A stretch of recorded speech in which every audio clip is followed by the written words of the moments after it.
Good morning, and welcome back to the Chaplain channel. My name is Natalie, and I am the Chaplain, and I'm so glad that you could join us again today. Happy New Year to you. I've chosen a theme verse for 2023, and it's from Psalm 37. This is how it goes. Delight yourself also in the Lord, and he shall give you the desires of your heart. That one just means so much to me. I just love Jesus. I know he has great plans for our lives this year as we delight ourselves in him. He'll give us the desires of our heart. So let's consider that today. I'd like to read to you today from chapter 3 of my book, Little Wife, Domestic Abuse Redeemed by the Love of Jesus Christ. Chapter 3, The Honeymoon of Little Wife. First, there was the courting of Little Wife.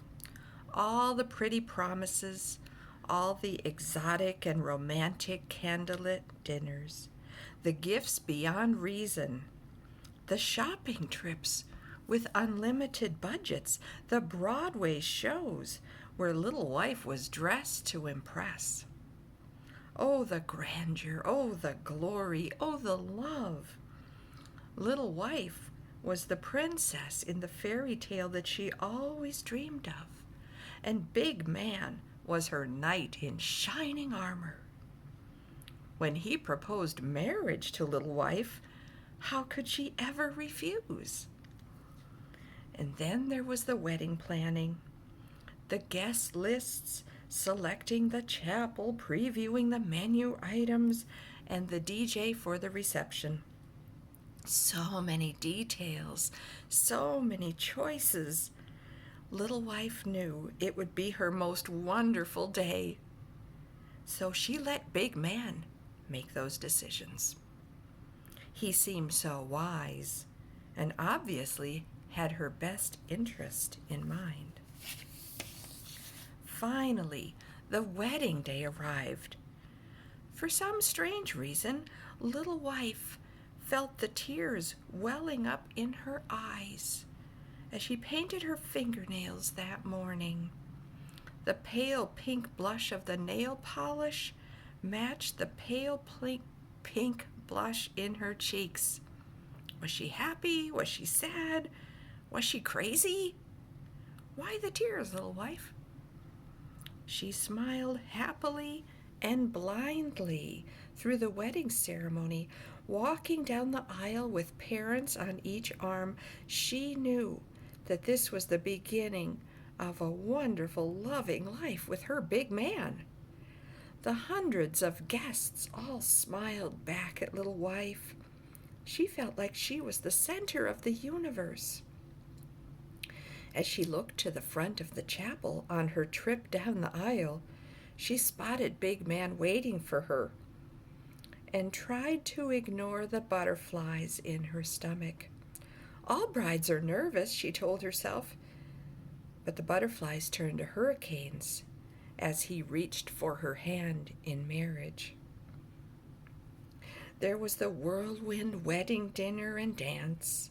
There was the wedding night in a grand hotel where nothing happened.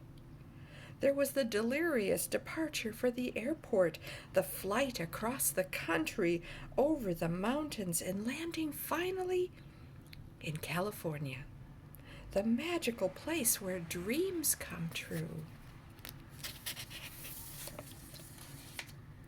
After Big Man had his nap, he announced that they would rent bicycles and ride along the coastal highway from one beach town to another. Little Wife looked out the window of the honeymoon cottage, noting the midday blazing sun and the clouds on the horizon. Big Man, do you think it's a very good idea to ride 10 miles on a bike today? I am rather weary from the traveling. And Little Wife's voice trailed off as she realized that when Big Man said it was time to go for a bike ride, he did truly mean what he said. They climbed aboard their bicycles and headed south to Huntington Beach, a place that Big Man had always longed to visit, a place where lovers walked in the sand and gazed into each other's eyes, where surfer boys had met their waves and wives for so many generations. Not too many people knew that Little Wife had a chronic neurological condition that flares up and is exacerbated by heat and humidity. But Big Man did know about it and didn't really care. As the California temperatures climbed into the 90s and the newly wedded couple began their bicycle journey to the next beach town, Little Wife began to feel her legs growing weaker and weaker, and the vision in her Pacific blue eyes became cloudier and fuzzier because of the neurological and weather conditions. She found it more and more difficult to pedal her little bike along Pacific Coast Highway 1, the very busy highway that connects the beach towns of sunny Southern California.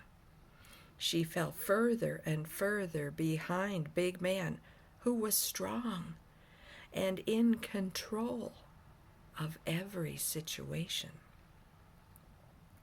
Little Wife called out to him, "Wait for me, Big Man. I don't feel well. I'm afraid I can't keep up with you. Please wait for me."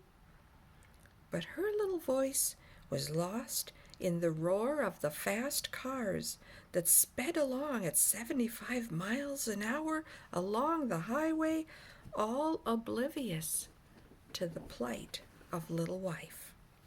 She struggled along as best as her little legs could pedal.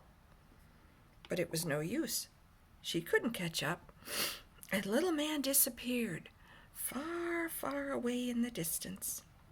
Tears rolled down her cheeks as she kept her head down to overcome her fear. She knew that soon a speeding California car would veer just a little to the side of the highway, and she would be thrown into the ocean and lost forever in the sand and surf. She prayed that her ending would be swift and painless. But miracle of miracles, Little Wife did not die that day.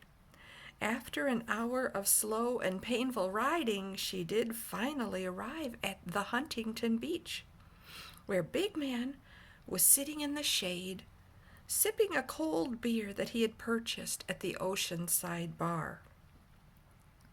"Oh, there you are, Little Wife," he called out. "Why are you so slow? Why didn't you keep up with me? You know I hate riding bikes alone. Why does it always have to be about you, Little Wife?" Tremendous waves of salty tears flooded the face of Little Wife as she gazed out over the beautiful blue-green Pacific Ocean, and she realized that for her, the honeymoon was over. On her honeymoon.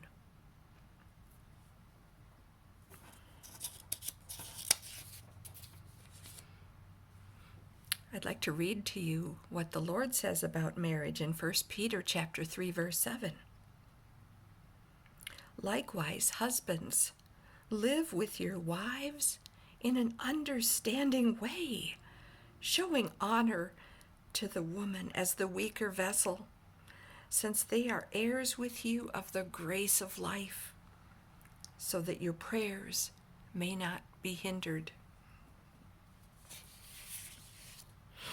There's an old song that comes to mind from back in the 70s. "I never promised you a rose garden." Many abusers appear charming and loving before the wedding, speaking of the wonderful future that is to come, full of promise, full of hope.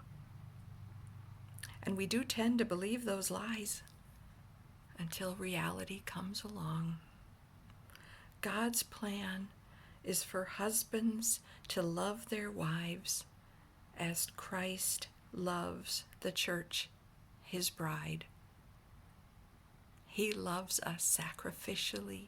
He loves us unconditionally. He does not condemn us or judge us or criticize us. He just loves us, and that's how marriage is supposed to be. Thank you for listening to Little Wife Chapter 3 today. Next time we'll look at Chapter 4. Have a blessed day, full of Jesus today. This is the Chaplain signing off. Bye-bye now.